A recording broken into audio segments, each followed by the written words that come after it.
My reactions to Week 18, the final week of the regular season for NFL football. We started off on Saturday with Panthers-Buccaneers. This game was an absolute shit show. Both teams trying to give the game to each other, but ultimately the Buccaneers ended up picking up the win, thanks to some questionable calls by the referees against the Panthers, but ultimately didn't matter because, spoiler alert, since losing to the Dolphins, which pretty much put a nail into the Buccaneer season, because they no longer control their own fate. They would have had to beat the Panthers, which is what they did, but they would have also had to have the Saints beat the Falcons, which almost happened, but it didn't happen ultimately. Spoiler alert, like I said before. But as a result, as the Falcons ended up winning that game, the Panthers are in the playoffs as they are the division champs, and the Buccaneers are out of it. Which, I mean, they've lost like 7 of the last 10 they played, so they really didn't deserve it. Then again, the Panthers, they tried to choke away the division also, so I guess it just is what it is. So we'll just see how the next game goes for them. But I would be in favor of, I guess, whoever they play, which is the Rams. So I definitely have the Rams as the favorites of that game, as they should be.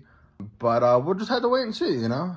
Then we had the Seahawks and the 49ers. Seahawks defense just absolutely dominated this game and won this game single-handedly for the Seahawks, as the Niners really couldn't do anything offensively. Brock Purdy had like 100-plus yards passing, and I think they had 100-plus yards just in total offensively. Like, that's just not going to get the job done, and they turned the ball over, which is something that the Seahawks didn't do, surprisingly, because Sam Darnold last year had that collapse towards the end of the year, which he lost to the Lions and then lost to the Rams in blowout fashion. But he kind of redeemed himself. He didn't turn the ball over in this game, and he helped this team win the game. But the defense really carried them this game. Like, they single-handedly shut down a red-hot 49ers offense, really, that's been scoring pretty much at will the last few weeks until this game. But yeah, as a result, the Seahawks are the number 1 seed, and they're the division champs, and the 49ers are the, spoiler alert, the 6th seed, as the Rams ended up beating the Cardinals.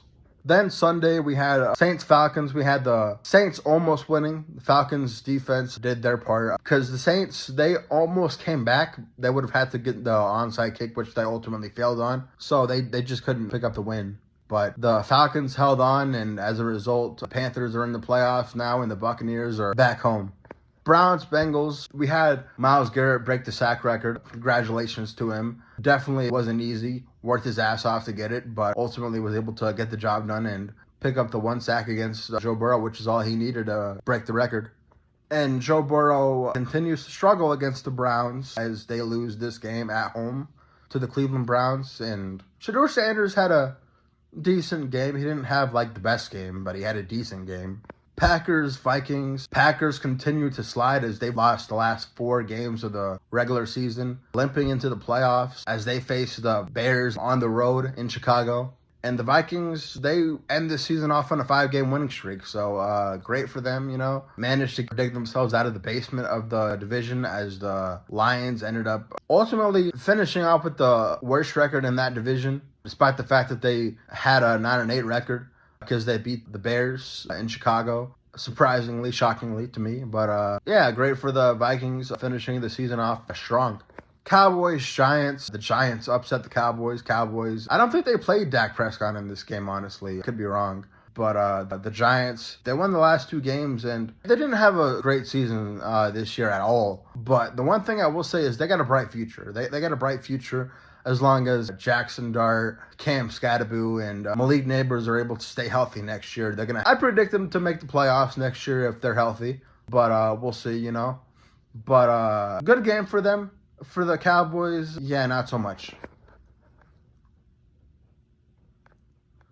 Then we had Titans-Jaguars. Jaguars just beat the shit out of the Titans, which is what they usually do against teams like the Titans, especially in Jacksonville. They just dominate, and as a result of their dominant win, they are not only division champs, finishing with a record of 13-4, as opposed to the Texans, who finished with a record of 12-5. The Jaguars are also the 3rd seed as they face the Bills. Should be a good game next week in the wildcard round. And for the Titans, they have the 4th pick in the draft, so I guess that's a positive for them. But they got some pretty good receivers. Granted, they need a number 1 receiver. They got some pretty good supporting cast with the weapons that they have currently. A few of them might be free agents, so we'll see how that turns out. they might have to replace them. But they got Alec Ayomanor and Xavier Restrepo, X-Man, along with Shiggy Okonkwo and Gunnar Helm and Tony Pollard. So they got some pretty good weapons.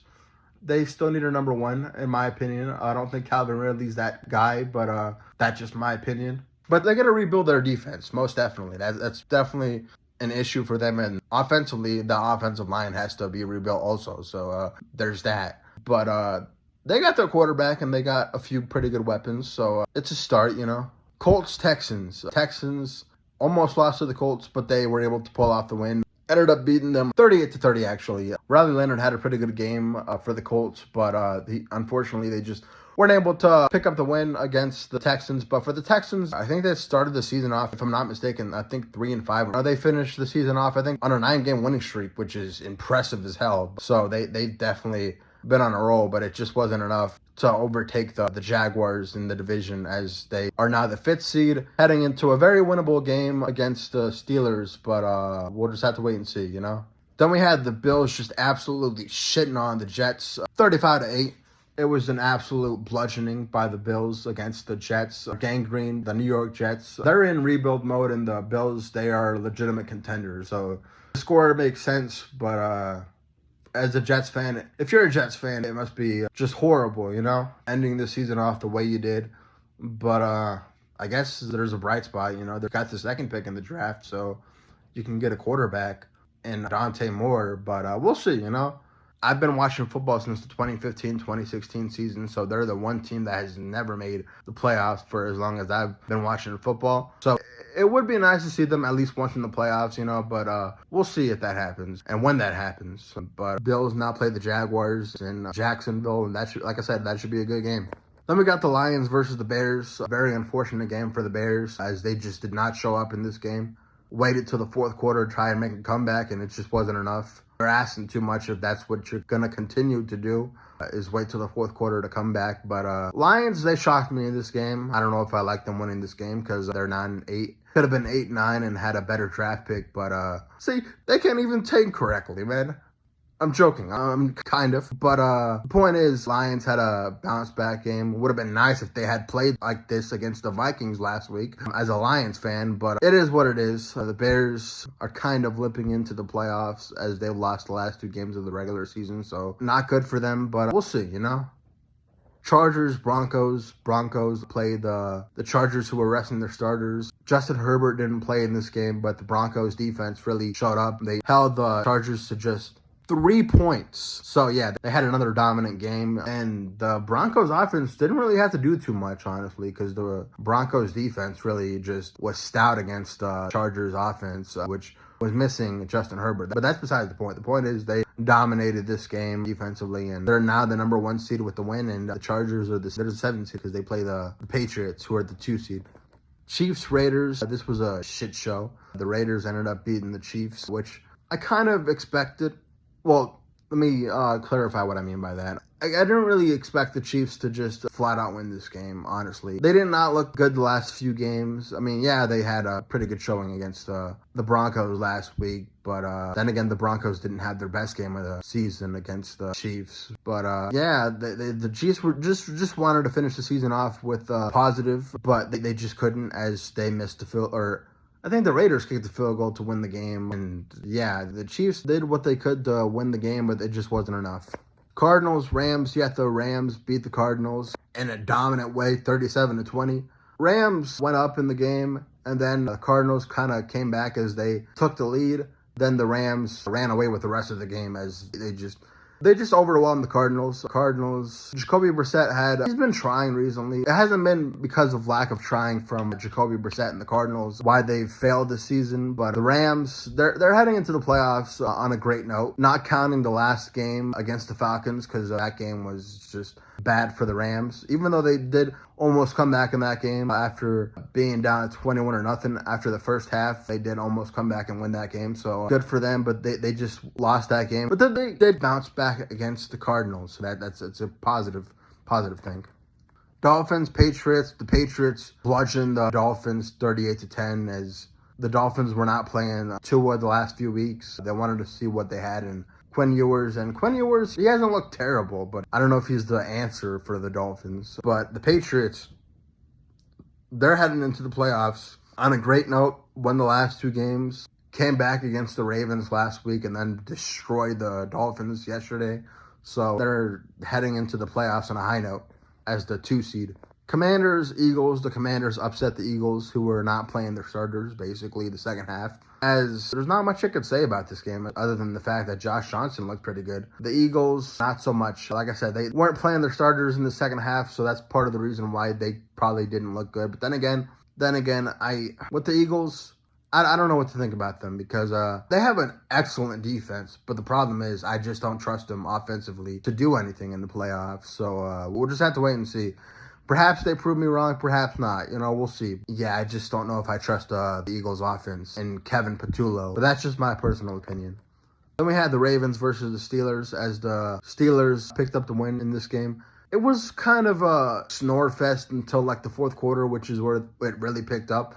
Both offenses looked like they were scoring at will in the fourth quarter, back and forth, until ultimately, thanks to the defenders slipping down on the play, Aaron Rodgers was able to connect with Calvin Austin for the go-ahead touchdown with about a minute left in the game against the Ravens. And the Ravens got the ball back, got a pretty deep pass to Isaiah Likely to put them in field goal position, but the replacement for Justin Tugger, if you know, you know, unfortunately. But Tyler Loop, the rookie, had I think it was a 40-plus yard field goal. Still makeable, but he shanked it to the right. And as a result, the Ravens lost, Steelers won, and it looks like the fire Mike Tomlin chants have quieted down for at least the time being. And for the Ravens, they might need a new voice in the locker room, as John Harbaugh's time with the Ravens has probably come to an end. But it should be an interesting playoffs. It's crazy because it seems like it's a wide open AFC and NFC, so anything could happen. But we'll just have to wait and see, But should be interesting. Those were my reactions to Week 18. So until the wild card round, I will catch y'all later. Deuces.